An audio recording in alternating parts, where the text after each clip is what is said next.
लखी गुलाम शाह वासी बपोरियत लाहौर वेझो रोड हादसे में फौत थी विया आहिनि। मोहम्मद सिद्दीक ऐं सालिम जलबाणी मज़दूरी लाइ लाहौर वेंदे रोड हादसे में फौत थी विया आहिनि। अफ़सोसनाक ख़बर अवां सां शेयर कयूं पिया। लखी गुलाम शाह वासी बपोरियत लाहौर वेझो रोड हादसे में फौत थी विया आहिनि।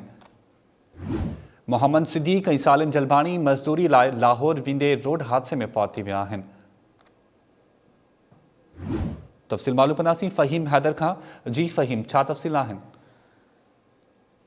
लखी गुलाम शाह वासी ब भाइर मोहम्मद सिद्दीक 30 वरनि जो, जलबाणी ऐं 25 वरनि जो मोहम्मद सालिम जलबाणी डंपर हेठां अची फौत थी विया आहिनि। ॿिन्ही भाइरनि फौती जी इतला ते घर में कोराम मची वियो आहे। ॻोठु लखी गुलाम शाह लॻे गुलाम रसूल जलबाणीअ में जिन जो तरियो विछायो आहे। ॿिन्ही फौतियुनि जे लाश पंजाब मां एम्बुलेंस ज़रिए आंदा पिया वञनि, जिन जो लखी गुलाम शाह भरिसां मुक़ामी क़ब्रिस्तान में तदफ़ीन कई वेंदी।